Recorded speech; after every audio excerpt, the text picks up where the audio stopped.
Hello, everyone. This is Tom Fox, and I'd like to welcome you to the Daily Compliance News.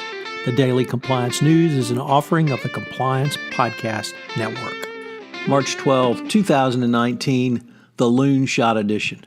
First up, a very interesting op-ed piece by General David Petraeus and Sheldon Whitehouse in the Washington Post, where they talk about shell corporations and how this facilitates Putin and other authoritarian leaders, and that the United States needs to move to unmask shell corporations. Next up, the SEC Chairman Jay Clayton warns in MarketWatch that there could very well be volatile markets if there's a hard Brexit. He said at an audience of international bankers, if we have a hard Brexit, there will be friction, there will be price volatility, and there will be problems. So the hard Brexit issue comes over to the United States, and it's certainly something that U.S. companies need to be prepared for on a variety of fronts. Certainly if you're doing business in Britain, you need to be prepared for it, but also even if you are perhaps not, you may have problems as well. In a very interesting article in Tech Central, there is a claim that Oracle has engaged in, or at least a whistleblower has alerted the SEC and the Department of Justice to possible FCPA violations by the company for its operations in South Africa. The claim is that Oracle hired a senior Treasury official of the South African government weeks after receiving a tender to overhaul the government's integrated financial system. Oracle South Africa hired the official who was instrumental in Oracle receiving this deal, according to the whistleblower, alleging that this was a quid pro quo.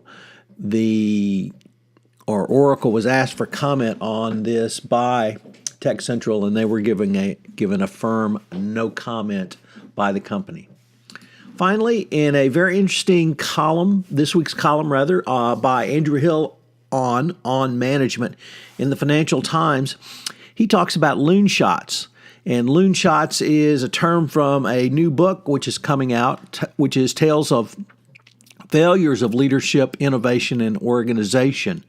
It talks about leadership failure, it talks about innovation failure, it talks about organizational failure, and that how companies can overcome this.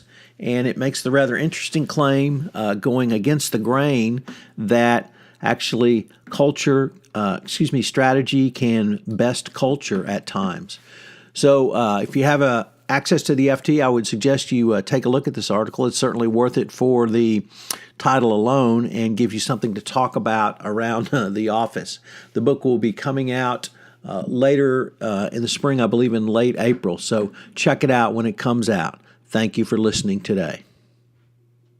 I'm back from PodFest Expo 2019. I've got a lot of great new ideas around the podcast and the Compliance Podcast Network. Stay tuned for them all. This is Tom Fox. If you have any ideas for the Daily Compliance News, please feel free to email me at tfox@tfoxlaw.com. I'd love to hear from you. As you may know, we've had several new offerings on the Compliance Podcast Network. One of those includes Popcorn and Compliance, where Jay Rosen and I take a look at compliance through the lens of movies, both current, contemporary movies, and classic movies. Also premiering in December. And finally, Mary Shirley and Lisa Fine have premiered their new podcast, Great Women on Compliance. I hope you will check that out. It's a great podcast series.